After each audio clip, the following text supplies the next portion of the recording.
Shanti. So when Sheshiben announced that Morni was going to give class, she said, this one, because I think no one really knows where I'm from, and even I don't really know. I was born in Australia, but left Australia in 1981 for service in Asia, and spent over 20 years in Hong Kong and then in Cambodia. But now I'm based in India, and not even in Madhuban. I'm traveling around India, and for the next 6 months, a little bit free, so I could be sent anywhere. So it's very hard to say where I'm from. So now I'm here. So I just wonder, how many of you came to Raj Yoga with the aim of being a better person? Okay, a majority. A better person. So this is sometimes our problem with this topic of self-respect.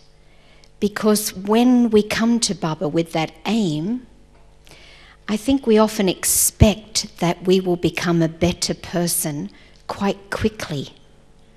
How many of you feel you're a much better person than when you came to Baba? Yes, very few hands. A much better person. The fact is that I think probably we are, because just the lifestyle that Baba is encouraging us to follow, of being vegetarian, the discipline of getting up early in the morning, daily class. I mean, it doesn't really make us a better person in the sense of how we deal with other people, but we are developing discipline, obedience, and many very good qualities that will help us. So I think often, it is good to compare ourselves with what we were and see that actually we are doing pretty well, but also not to have that arrogance that we're better than others, because as you've experienced, there's many people that are not BKs that are a lot kinder and more loving than we might feel ourselves to be. Because also what Baba is teaching us is quite different to what the world teaches. I was involved in the self-management leadership many years ago, and one of the brothers who did that course, he said, whatever I learned in business school, in management, you are teaching us the opposite. Because ours is servant leadership. It's very different to what you might, learn in the world. And even when I went for a job once in Hong Kong, the manager gave me a little test, and she said, I want to take you, but from this test, it's coming out that you have low energy. And for people who know me, actually, I have quite high energy, maybe sometimes too high, but definitely not low. But the way we respond to things, it's quite different. So especially around also this area of love. I went to give a workshop in a drug rehabilitation center for women in Vietnam. And I did a workshop on love. And at the end, the girls said, we're very confused because everything you said is love, we think is not love. And what you said is not love, we think is love. So Baba really is putting a lot of these values, in a sense, on their head. So, we're relearning, I think, a lot that we don't realize, but this is why it's kind of hard to feel that we're a better person, because it's like we're starting all over again. And in fact, not even as easy as that. If we're a blank piece of paper, I think it would be easier. But we're having to relearn a lot of things. Do you agree with this? Do you think this? Like our understanding of love, of power, which is the project that I'm working on at the moment, our understanding of, even something like coming to the topic of self-respect. It was a very common saying in English to say, oh, they love themselves. When somebody has a lot of arrogance, we would often say, oh, he loves himself, she loves herself. But in fact, what we understand now with the understanding of self-respect is that if somebody has self-respect and loves themselves, then they wouldn't have any ego. We say this saying when somebody seems proud, oh, they love themselves. It's a negative thing, right? Can you understand? I know it's probably different in different cultures, but what we're doing is really understanding all these things again. What I think is helpful, the aim that we came to Baba with of being a better person is one thing, but what's Baba's aim for us? What is Baba's aim in even coming to this world? And Baba said yesterday in the Morni that many of us don't even have 100% faith in this. That Baba's come to make us deities, to create a new world. Very, very, very big things. We came along with the idea of being a better person. But what's Baba's aim? Baba's aim is to make us, those sitting here, to be the masters of the world, and not just any old world, a pure golden age world. And so I think this is a good thing to make as a basis for my self-progress. Because sometimes even when we come to Baba, we feel not good about ourselves because Baba puts an aim very high, very, very high. And how can we live up to that? So I think a lot of us feel worse, that we are worse than what we thought we were. In fact, most of us probably are worse than what we thought we were, because we didn't think it's so bad to get irritated, to eat meat, to drink, to do so many things. We didn't even realize that those things were bad. So once we come to Baba and Baba puts this, image in front of us of a pure deity, then of course, we've got a much higher goal to attain. And Baba gives us tools to attain that. And the main thing is Srimat. So Baba gives us elevated advice so that we can become elevated.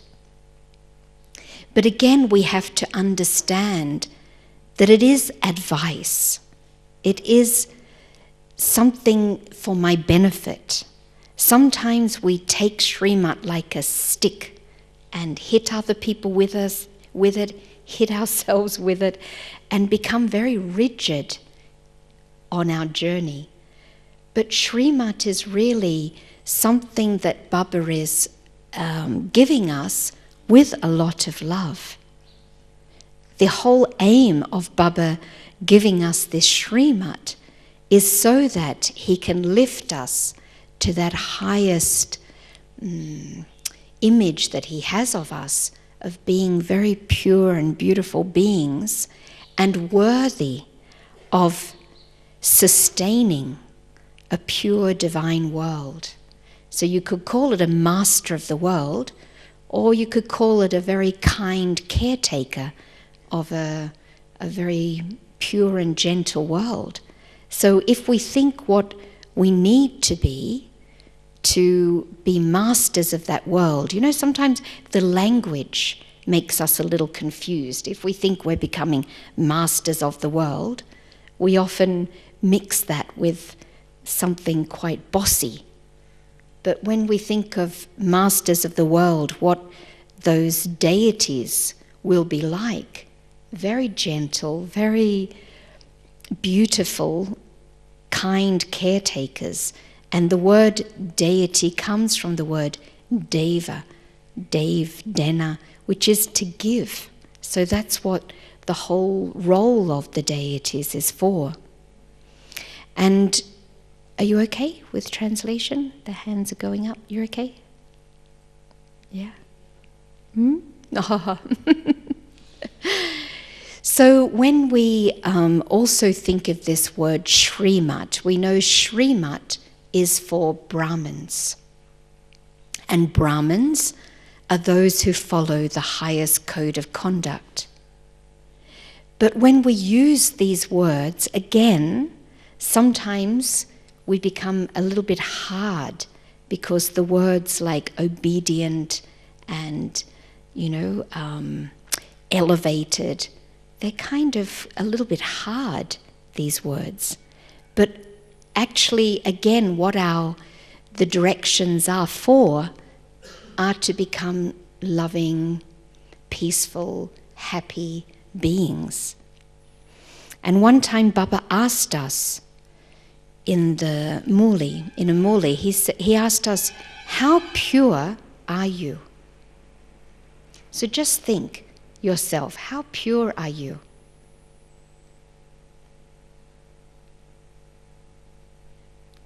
Can anyone work that out? How pure are you? Anyone like to tell me? I know for me, when Baba asked this, was like, the head was kind of in a way spinning, because purity, it means so many things, it covers so many things. How could I possibly measure that level of purity? And again, often that word purity is hard. At least in Christianity, it's got a connotation of like Puritan, which is very rigid often. So when Baba asked us this, do you remember this, Morni, and what Baba said? Does anyone remember? Baba said, we can tell how pure we are by how peaceful and happy we are. Think about it. We can tell how pure we are by how peaceful and happy we are. Because when we think we are pure, we are quite judgmental about others, and we don't feel very peaceful and happy. We feel very troubled and disturbed and irritated because other people are not so pure. And what are they doing? What's that person doing coming into the kitchen? They're not pure. So we often take it in this very rigid way. But someone who is pure will be peaceful and happy. And again, this is our aim, to be peaceful and happy. Purity means to be peaceful and happy. So Srimat is with that aim. Baba also gives us knowledge. So this is another, what Baba is giving us to help us to fulfill, that aim of being a better person. But again, sometimes when we listen to the Muli, we feel like Baba's beating us. In fact, there was one sister, very, very long time ago, when we were having personal meetings with Baba, and Baba used to stay until 2 o'clock, 3 o'clock in the morning. At that time, I think it was about 12 o'clock, 1 o'clock, and everyone was meeting Baba individually. And then the sister came and she said, to Baba, it's kind of getting late. So they decided that the rest of the people would meet Baba next time, because Baba also used to come every 2 or 3 days. So it was no problem to meet Baba next time. So then Baba was just giving toli to the ones that were, meant to meet that evening. And after 3 or 4 people, this sister came to Baba, and she said to Baba, "But Baba, I want what everyone else got. I've been waiting for such a long time." And she was talking to Baba in this very frustrated way, that, Baba, I want to meet you now. So can you imagine what Baba did? It was so beautiful. Baba said, he paused, he looked at her with so much love, and he said, Baba's also been waiting for such a long time. You can imagine we were all... It was so beautiful. And Baba said to this sister, is everything okay? And she said, no, sometimes I don't like you. She said this to Baba. And Baba, again, very humbly said, oh, why? Just like that. Oh, why? She said, sometimes you're too strong and I don't like it. So Baba said, should I arrange a special teacher for you so you can understand, Baba? She said, yes. So Baba then and there asked her sister, will you teach her? She said, yes. And Baba said, she's going to sit with you. Is it okay? Yes. But I think sometimes we do feel that. You know, she was very open and straight, but sometimes we feel the muli, you know. In fact, I think half of the people in the class often feel this and the others not at all. That's my observation. But what's also my observation is that the ones who feel that Baba's being very hard on them and the ones who don't feel it, it's not that one is more pure than the other or anything. It's just what's going on in our own head. So you can observe this. You can talk to your friends and see this, that it's nothing much to do with Baba. It's more to do with, you know, what's going on inside us. But the fact is, we do need quite good self-respect to listen to the muli. Right? If we listen to the muli with no self-respect, we will feel often that it's like a beating or it's something ridiculously high that I can't achieve. But when we listen to the muli with this self-respect, then we can see the vision that Baba has of us and how Baba sees us and what Baba sees we are capable of. And the thing is, we don't have, if we look at the world situation, there's not really a choice because the world needs such powerful souls. It's not that we can just say, oh, let's all just stay mediocre, because it won't do. We won't have a new world if we don't become kind of new people, the deities that Baba sees and that the world needs. It's not really that there's another option if we want to have a better world. We'll have to become those divine beings. And so, you know, listening to the knowledge a bit more objectively, listening to the mulis from the ocean of love. This is one method that one of the sisters who used to take it very harshly, she started to use, instead of the word Baba, whenever she'd hear the word Baba or Father in the muli, she would replace it with ocean of love, the ocean of love, the ocean of love, to make it very clear to herself that this is the ocean of love speaking to me.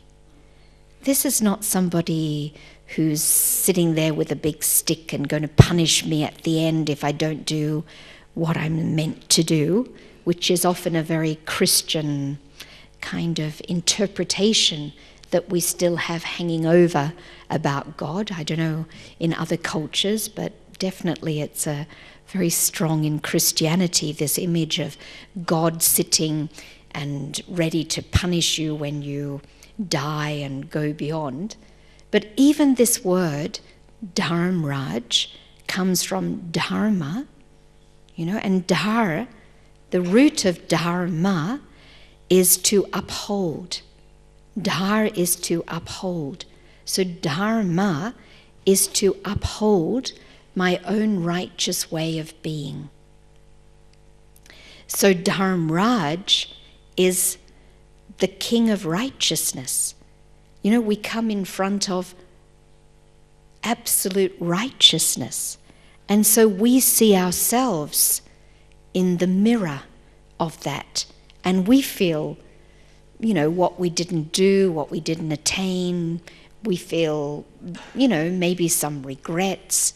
And so this is the only judgment that happens. It's not that Baba's going to be punishing us. There's, you know, even the tribunal.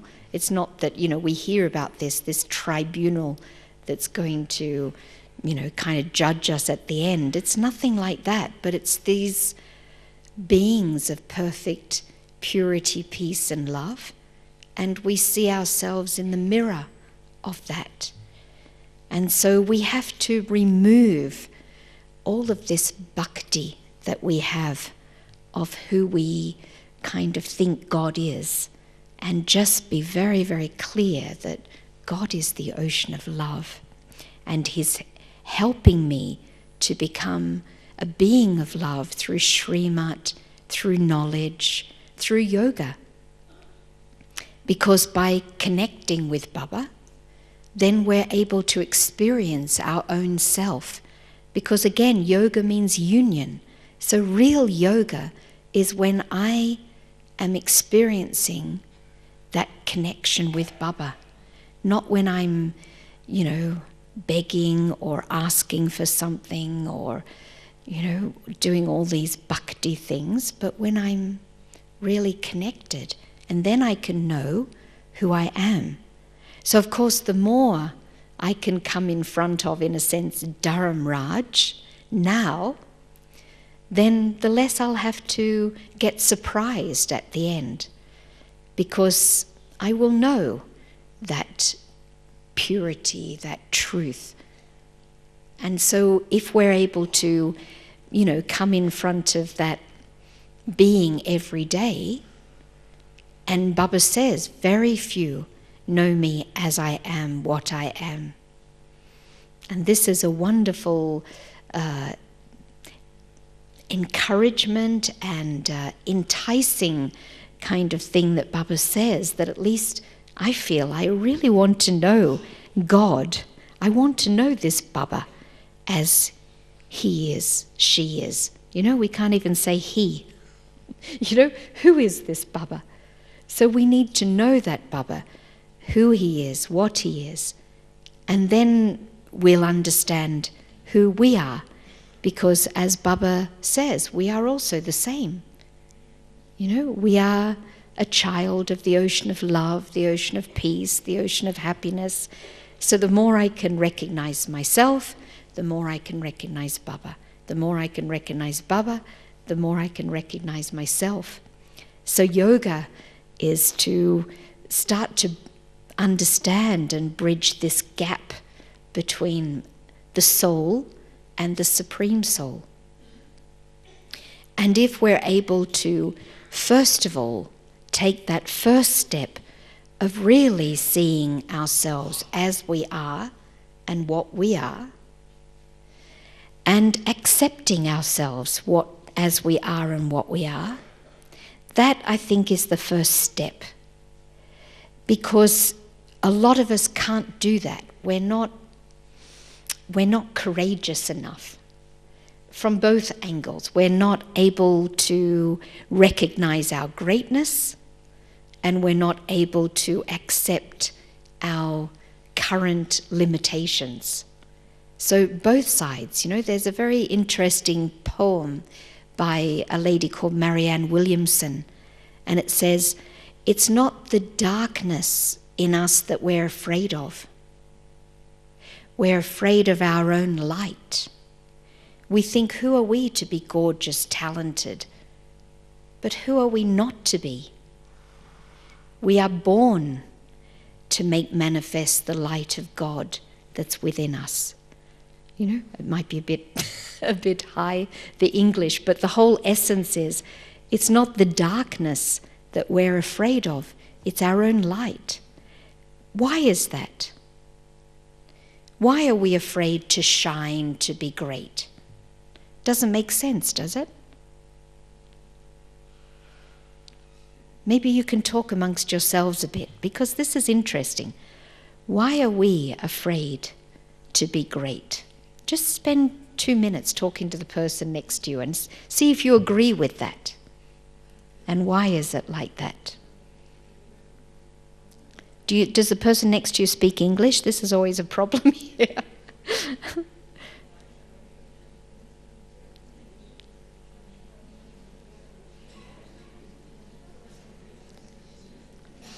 And if they don't, then you can just think yourself.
Okay, Om Shanti. So just from this little few minutes discussion, who feels they agree with this statement and why? Would someone like to share? We need a microphone, thanks. Who feels they agree and why? Okay, they're just getting a microphone. Maybe they've disappeared.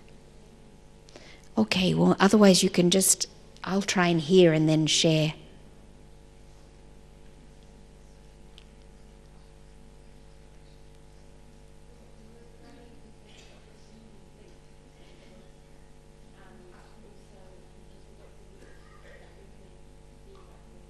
Yeah, one thing that Sister's saying is that we're afraid because of what others might think. In what way? What others might think?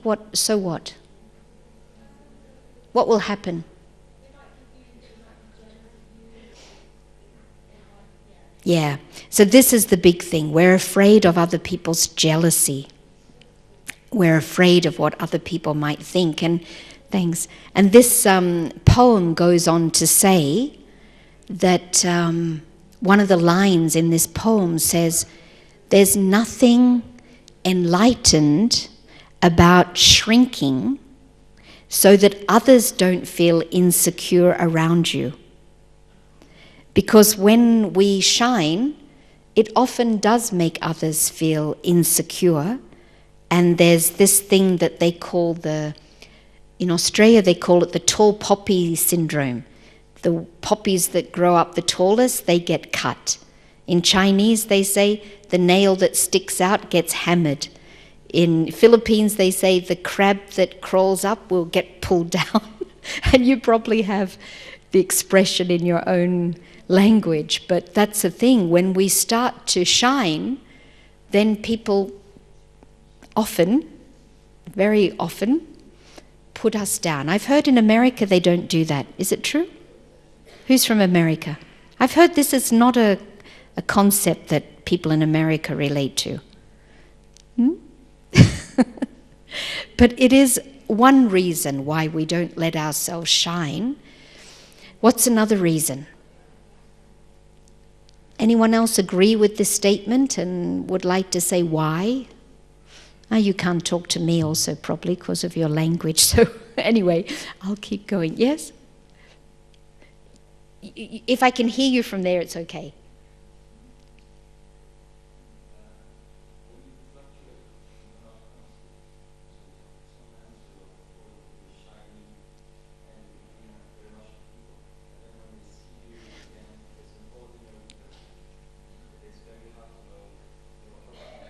Right.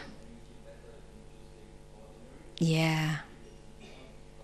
Yeah. So that's a good point. Because when we shine, because we can't keep it all the time, people have expectations that that's what we'll be like. Because we can't maintain that, we think, oh, maybe it's better to just be ordinary and keep being the same so that we don't create these expectations in others.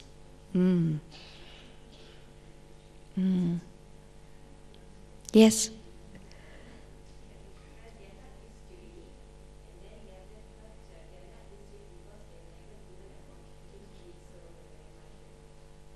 Yeah, we're not used to it because we're not often given that opportunity. And so we don't know how to behave in that way. Anything else? We have identified with the weaker part of ourselves. And because of fluctuating. Yeah. Yeah, so, what people are saying mostly is because of what others think about us. And that's the thing, we are so conditioned to be pretty much constantly thinking about what others are thinking about us. And as, I was mentioning a week or so ago in that session about empowerment, meditation is all about reconnecting me with myself, because we are so accustomed to connecting with others and constantly thinking about what others think about us. So again, going back to this thing of knowing myself, when I start to know myself, then I stop thinking of what other people think about me. Yes, Janet?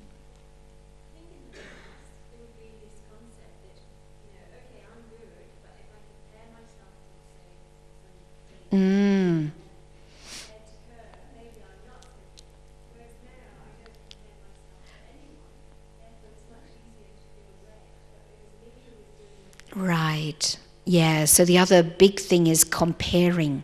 Because we might think we're okay, but then we compare ourselves to someone like Daddy Janky and then we think, oh, no, I'm not so good. But instead of I'm the one doing the comparing, so I'm the one limiting myself. If I'm who I am, I'm great. And this is a little survey that I did actually amongst people that were taking up the practice of Raj Yoga over a few months. And it was just a little thing I did. And I was asking people, as you are getting to know yourself, what do you think about yourself? Do you like yourself more or less? Because, like we were saying before, the more we get to know ourselves, sometimes we see all those limitations and weaknesses and we can think less of ourselves. But the result of this survey was that everyone the more they got to know themselves, the more they loved themselves.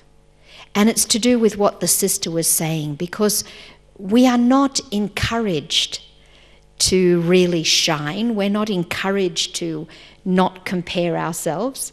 Our teachers compared us with the other students. The media compares us with the models. We're always kind of encouraged in a way to compare ourselves. And again, it's one of those tricks also. It's a manipulation. Because if we compare ourselves to others, we'll always be buying products, right? We'll be buying something to make ourselves fairer or darker, depending which colour you come in.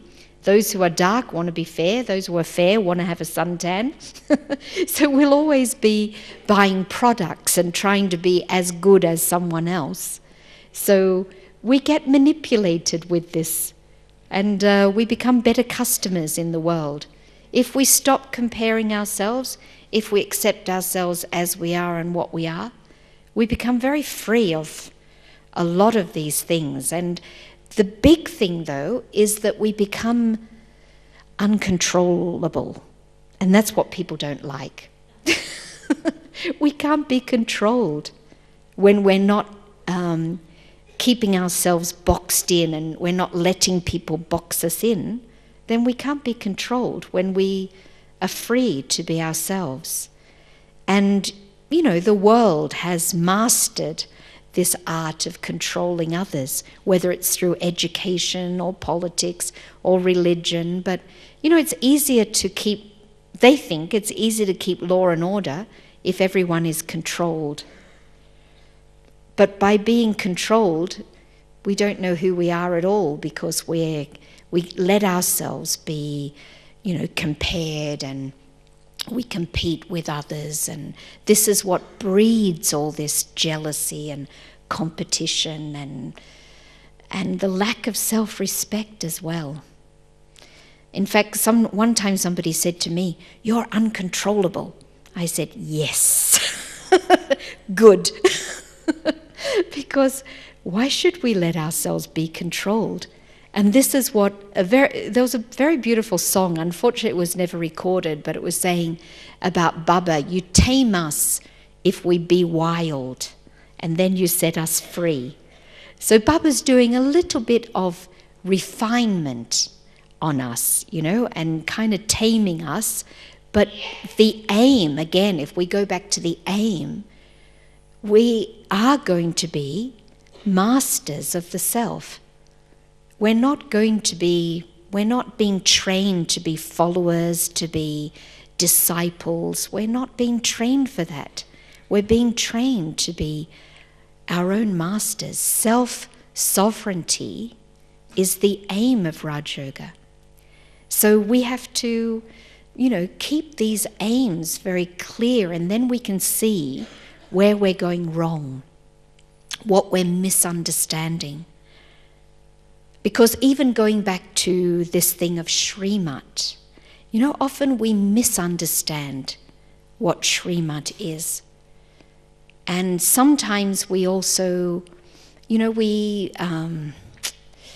again, it's because of this habit of looking at others and listening to others and letting ourselves be defined by others and us trying to please others. Because Srimat, really, by definition, only comes from God. And one time I was feeling a little bit guilty, because, in fact, it was after more than 30 years of being in Raj Yoga that I said no to Daddy Janki about something. After more than 30 years, and I was thinking, but it felt, right inside. I thought, no, I don't feel to do this, what she's asking me to do.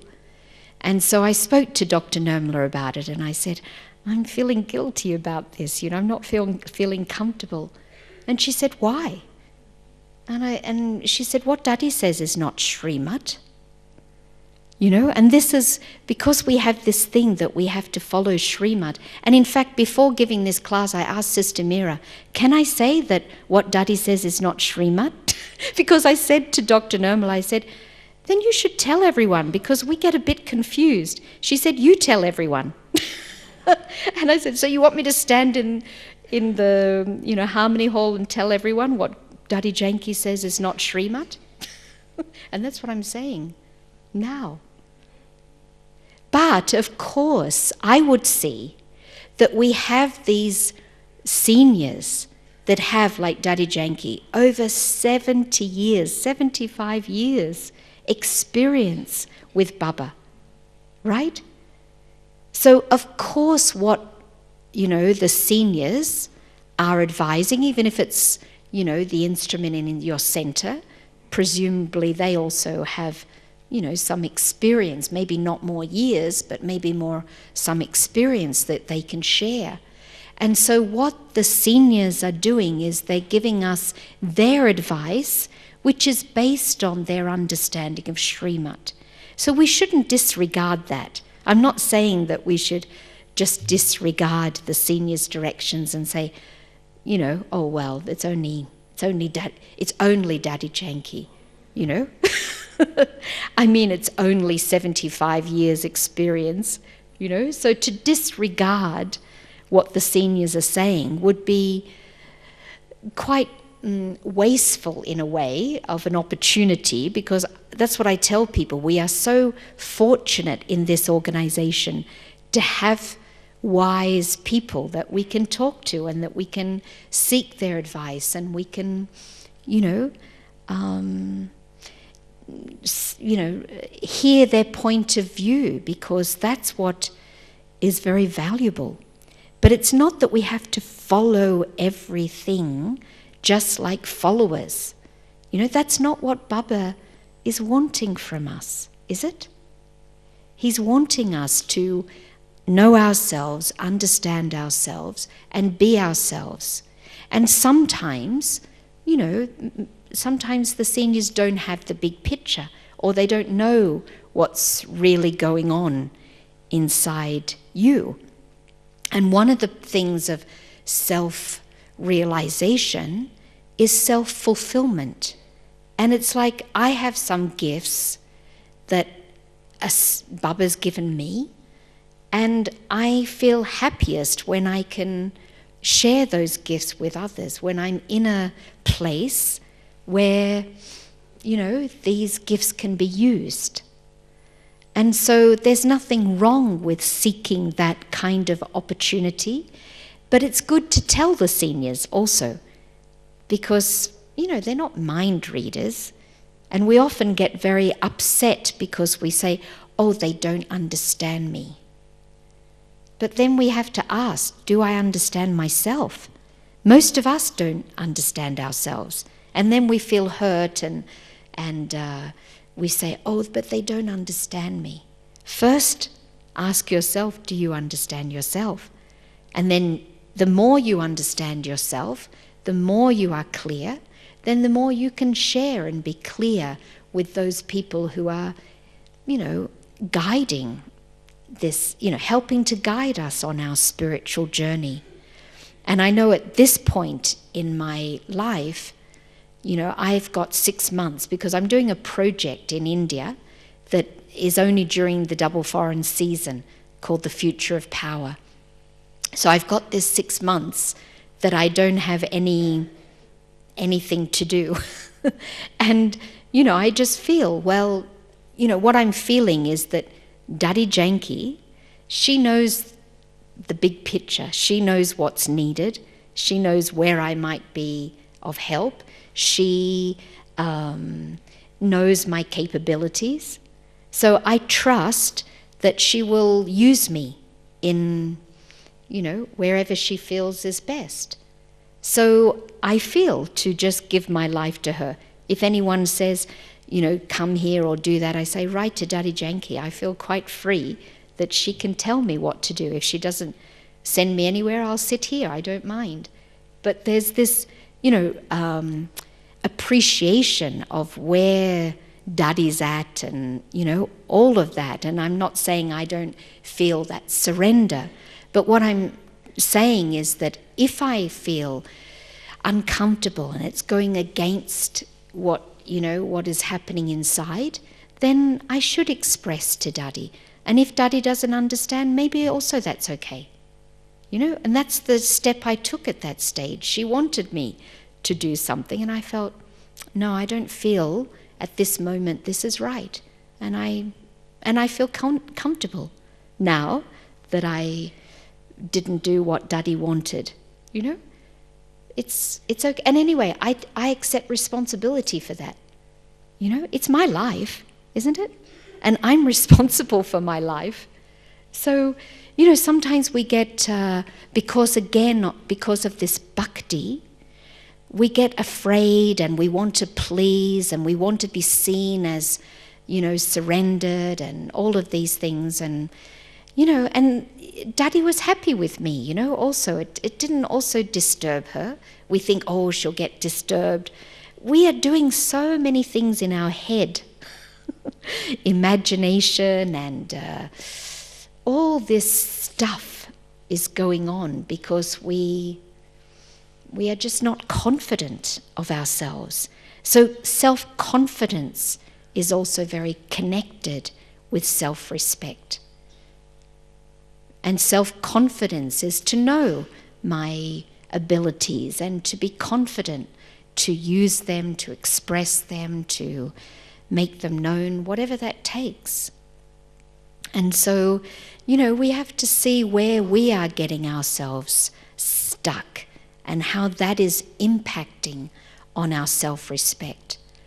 But I would say everyone in the world, probably almost everyone, maybe some have, have total self-respect, but I would say nearly everyone in the world lacks self-respect. And I remember, giving the course to hundreds and thousands of people over all these years, but I was often surprised when people would share with me their self-doubts and their lack of self-respect. And I remember many times in the beginning, not now so much because I know that that's what it is, but many times I used to think, even you have lack of self-respect, because they used to look like very confident and like they have everything, and and then they used to tell me their inner insecurities, and I used to think, even you, see, you can't tell. And I just know from people sharing their inner world that just about everyone has a lack of self-respect. And when I first came to Raj Yoga, this is what I focused on first. Maybe it was an intuition that this is the most important thing. And it's taken years. I've been practicing Raj Yoga for 34 years. It's taken years and years to build up my self-respect. And I'm still not completely there. But hopefully it won't take you that long, because, this is, I think, an accumulative journey. As people are progressing, we are taking what they have learned, not just from classes, but it's in the ether, it's in the atmosphere. Just like children now, they seem to be just able to use computers from the age of 3. It's just wired into them. So I think we are collectively taking this wisdom that's there. So it won't take that long. But to be realistic, Brahma Baba took 33 years to become perfect. And going back to that first point, we came to Baba to be a better person. And we often think we should be better just within a few months or a few years. I thought I was going to become perfect in a few years. That's what I thought, because I thought, wow, these teachings are great, everything's very clear, I'll just do it. But, I think one of the biggest lessons was to become realistic and to realize that it's going to take time, a long time, and I just have to, do what I can and not be hard on myself, accept my limitations. And I remember when I first started on this spiritual journey, when people used to point out my weakness, I used to really go into a dive of low self-respect and think, oh, I'm still like that, and how could I be worthy to teach this Raj Yoga, to run a center? I used to go into all these thoughts of self-doubt and low self-esteem. But then after some years and getting a bit realistic about this journey, I remember one time somebody pointed out a weakness of mine, and I said, yeah, I know that's there. It's taking me a long time to get rid of it, so I'm sorry. You just have to bear with me. I am like that. I am. I don't deny it. And I'm working as fast as I can, but it's taking me time, and if you keep looking at my defect, it's going to be your problem. And I can't help you because I can't change any faster than what I'm changing. I think I'm sincere and trying to change as fast as I can. But some things are just not changing. So I'm sorry. And when I got to that point, I think my spiritual life became a lot easier, because I stopped being so hard on myself and just became very realistic. Because we are very unrealistic when it comes to all these things. Just to give you a little example about that, not so connected with self-respect, but I remember saying to Daddy G that I don't feel good about it, but from my experience, I really feel I can't trust anyone. This is what I told Daddy, but I don't like to say that because it sounds negative. But in reality, Daddy, really, no matter who it is, there's something that happens.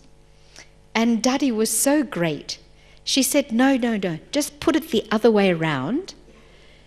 And what you can think is that you can trust most people 95%. Right? And I can agree with that. I can trust most people 95%. See the difference, rather than thinking I can't trust anyone because I am unrealistic and I expect people to be 100%, reliable, trustworthy. Is that realistic? I'm not 100%. I'm not 100% trustworthy. I don't want anyone to trust me 100% because I'm not. I make mistakes. So why should I impose that on somebody else? Is it right? So realistic. And I remember just after that, someone who I was very close to, one of the sisters in the centre, I heard that she said something negative about me. And I just thought, that's okay, 5%. She's allowed 5%. No problem. No problem. Whereas before I would have maybe thought, see, you can't trust anyone. This is the difference. So we've got to rewire some things here so that we are practical, realistic. And Baba's telling us that. Baba says until the end, obstacles will come. I remember one sister wrote to Baba. We used to also write to get advice from Baba, and she wrote to Baba about her problems. And Baba just wrote back a short note. They used to go in trance and take our messages to Baba and send back some advice. And the advice that came back for that sister, Baba has put you on the battlefield. That's all. Because it's going to happen day after day. There's going to be situations and circumstances, and that's what we are on this journey for, because we want to go somewhere. We're not just staying in our comfort zone. If we want to just stay in our comfort zone and not go anywhere, not make any progress, then we won't be on this journey. But even sometimes on this journey, I think we still get into a comfort zone. Is it true? And that's where courage is so important, because courage helps us to go beyond our comfort zones. And what helps in regard to this courage is Baba's deal. Baba has made a deal with us. Our courage and Baba's help. If we take one step, he will take 1,000 steps. And so I make use of that. I think, okay, well, if I'm going to have courage, you have to take the 1,000 steps.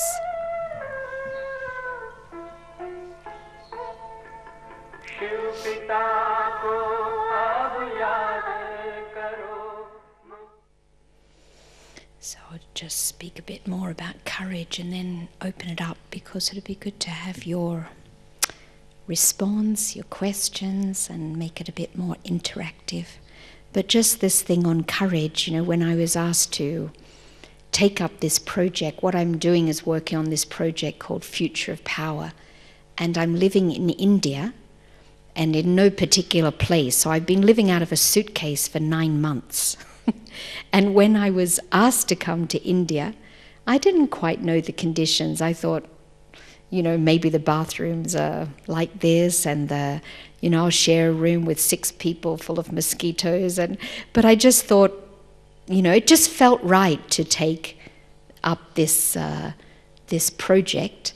And so I said yes, and surprisingly, everywhere I stayed has been very comfortable. I've usually got my own room, and, they'll give me an air kit. The centres have really come up in India.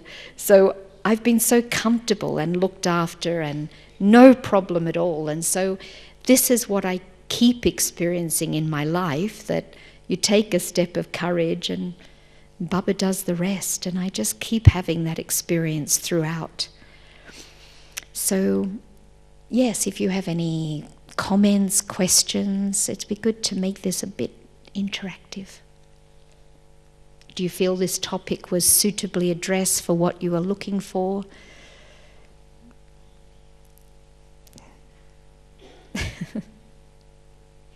There's a microphone coming. No, there's a microphone coming.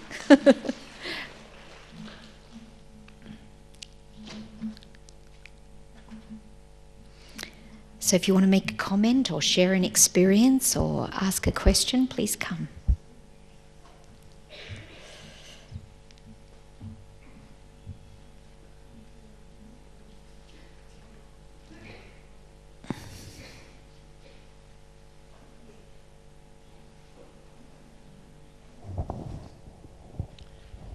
Hello. Thank you what you shared about saying no to Daddy Janki. Baba often says, say Haji, and so I've had a problem with between saying Haji and saying no. I just wanted to share. Thank you very much. Actually, this is a very tricky area, and I remember being in Japan, and this was just after this incident, and I said, I want to tell you, I said no to Daddy Janki, because a lot of seniors say no, but they'll never tell you. And I don't know the answer to this, because the next Murli, then somebody got out of Murli and Baba says never to say no. I said, I know. But, it's one of these things that we have to work out for ourselves, and take responsibility for. Does anyone want to share something on this? Yeah.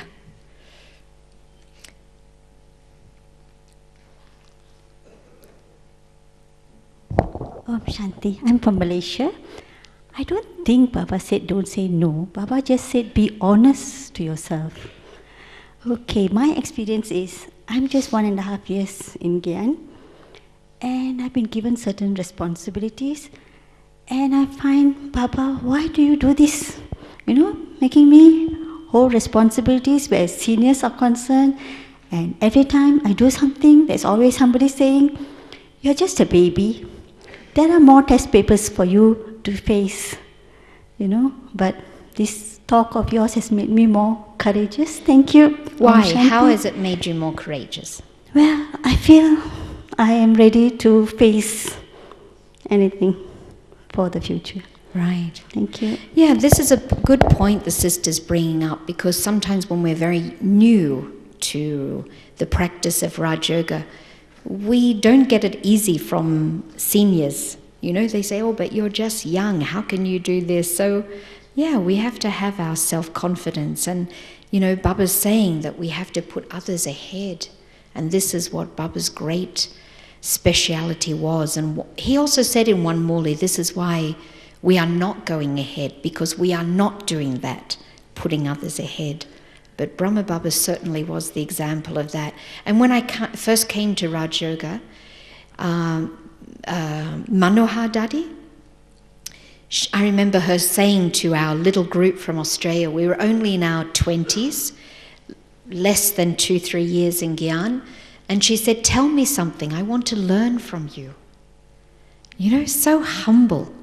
And Daddy Ji also walking up to me from behind and saying, what should we do about service in Australia? I was less than a year in Gyan, 21 years old. But they have shown us the model of really having that respect and regard and learning from everyone. If they could be like that, why can't we? And you had somebody in the middle there, and Janet. Come to the front, then it will not take time. Sister, come to the front. Then, yeah. I think on the topic of self-esteem, after about 25 years of practicing this knowledge, I've sort of summarised it that in the beginning, for the first half of the journey, it was for me the aim to be completely surrendered. All I was interested in was just surrender, surrender, surrender. And then there came a turning point where it seemed that self-esteem was more important. And it seems that there's not one thing which is right or the other, but it's like the beginning of the journey for me was about how surrendered could I be, and the end of the journey is more how much do I have that self-esteem and self-belief in my own self. So it's not one against the other or right or wrong, but it's just a different time. It requires a different thing to have. So, yeah. But again, I think we don't understand this meaning of surrender. You know, this is a very big topic also, the whole thing of surrender. And what we're really surrendering is our vices. We're surrendering our ego, our attachments, our comfort zones, our anger, all of these things. And so I think we often think that surrender is to just do what we're told.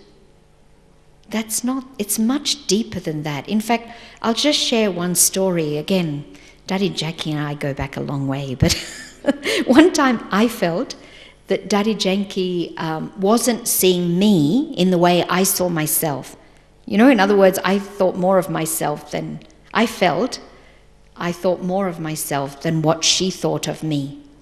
And this led to a bit of confusion, you know, because, and I said to myself, what do I do here? Do I accept Daddy's vision, which I felt would make me feel a little low, or do I keep my vision of myself?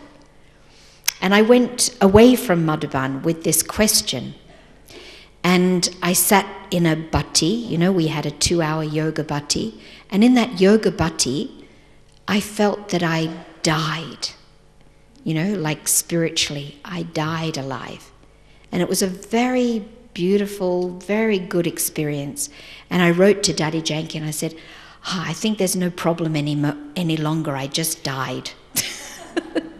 And Daddy Janki wrote back and I said, it doesn't matter what I think anymore, I'll just do whatever you say. And she wrote back and she said, it matters very much what you think. Don't just do what I say. And I thought, also when I came to Madhuban the next time, that whatever Daddy said I would just accept because I'm dead now, right? I'm dead, so whatever Daddy says, Haji, Haji. Interestingly, whatever she said I disagreed with. And what I realized that dying is dying to my concern of her opinion for me. You know? I didn't die, I died from that concern.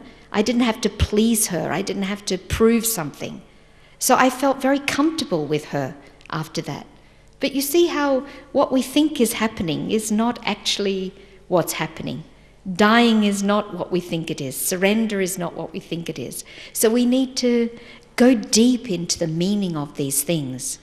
But just to share with you a very beautiful thing I heard somewhere, it said that we can make spiritual efforts for years and years and years, or we can surrender. So think about that deeply. I feel it's so true. You know, I can make efforts for years and years quite superficially, you know, but then what does it mean to surrender? Even when I say, well, it's surrender to God, what does that mean? What does it mean to surrender to God? And again, you know, this is a big topic, but I would say that it's to be in that, what I would describe it as the bodiless stage, so that there's no I and mine, there's no, you know, in the sense, for me it's like I'm nothing and no one. I'm not a gender, I'm not a nationality, I'm just a soul. That's surrender to me. And then Baba can use me for whatever he wants to use me for. So, it takes, anyway, it's a big topic, surrender, but just think about it, and probably what we think it is, it's not. So you had another comment? Question? Well, since I got up, there were so many new points. I would like to say something. And then I just decided to share the experience I had this morning. I'm very young, and I finished now 9 months, so I feel like newborn. And it's the first time I've been in Madhuban. And this morning I had the great joy to sit in front of Daddy. And it was a very emotional experience for me, very shaking. And finally at first I thought, I'm completely absorbed by her beauty, energy, power. And then I had the experience, she mirrored myself. So I suddenly could feel something in myself which I had never discovered or felt, and this was really something which was very, very beautiful. And I think this was the most beautiful and deep experience I had since I'm with Baba, since I found him, since he found me in Palma de Mallorca. I'm from Germany. Thank you. Thanks for sharing that. Thank you. And welcome.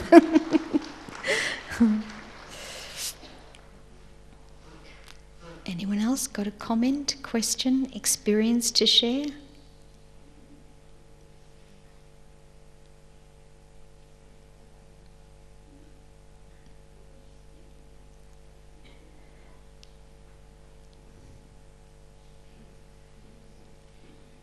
Just on the point of surrender, there was one Avyat Murli where Baba was saying that surrender means to love God with every breath. And, for me, it's like redefining some of those words in the beginning that were a passion, but something a bit intense. And so, for the last 5 or 6 years, I've really liked that definition, just to be in that loving energy, in that loving space, with every breath. I mean, not disliking myself when I'm not, but having the aim. Then, to me, that's a really nice definition that I've used and came from a rally, and it's quite nice. Thanks. So we've got a little bit of time, and this topic is coming back to surrender. What happens also is that when we come to Baba, we do have that thing of feeling surrendered. And it seems to be something in the soul to give ourselves completely. We want to even do that in relationships, but we soon learn that it's not very safe. And so it's safe to surrender to Baba. But the thing is that when we come to Baba and surrender to Baba, the problem is we don't even know who we are. So who is surrendering? Can we surrender someone we don't even know? You know what I mean? So that's why sometimes also people go back, what we feel is backwards. It's not really, but, like after some years, people might be wearing a sari and, listening to Hindi songs and all these things and feeling very surrendered. And suddenly after 7, 8 years, they say, what am I dressed like this for? What am I listening to this music for? And it's like they're just starting to wake up to who they are. Because what also happens, according to, communities, is that, when we come to Baba, we're often in a bit of a mess, relationships or our sanskars or addictions or whatever. So we want to just surrender to Baba because we don't know how to deal with our life anymore. So we just come and we say, okay, tell me what to do, where to sit, where to go, what to wear, I'll do it. Because at least we can get out of that chaos. That's one thing. And the other thing is the deep need to belong. So we want to conform so that we'll be accepted. Like this sister, she's come after 9 months. And, you know, it's kind of a big thing to come into a gathering and thinking, how am I going to fit in? Well, if I dress the same as everyone else, talk the same language, then I can fit in. But that's not really getting to know myself necessarily, right? Do you know what I mean? So it takes some maturity, and I think it's good to start like that often, because then, you know, we just build up all these things and get to learn many things. But then, you know, it's just like a child. When a child reaches the age of, how old? 12, 13? They start to become rebellious. 3 actually, but right? 3 they become rebellious. But they start to think, you know, who am I? You know, they start to develop that individuality. So there does seem to be time in our Brahman life that we start to think, who am I? And wake up. And sometimes that can be scary, sometimes for ourselves, because we think, am I having doubts? Is this wrong?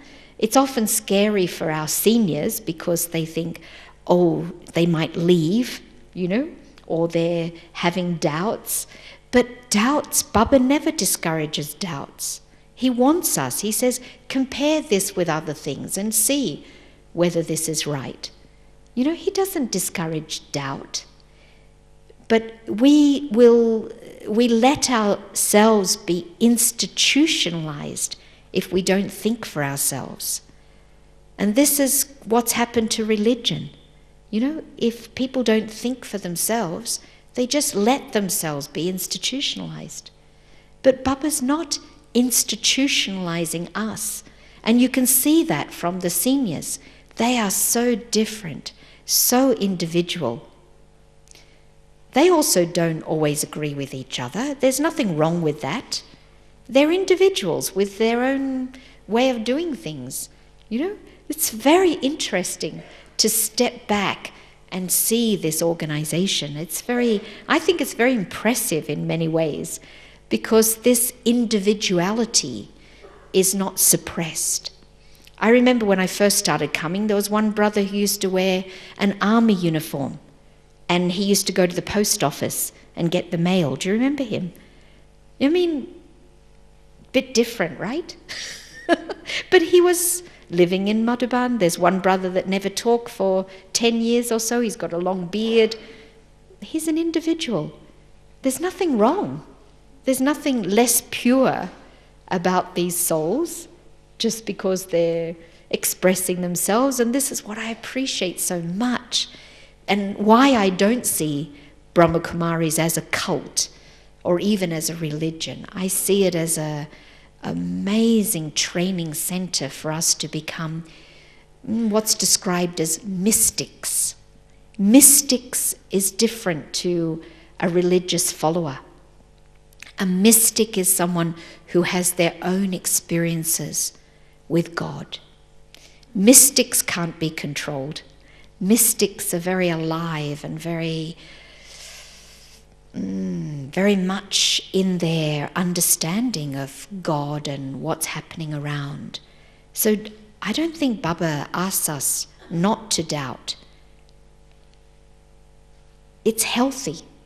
It means that we're awake and aware and not just blindly following like bhakti. And this is what I think I was trying to say about the not always saying yes.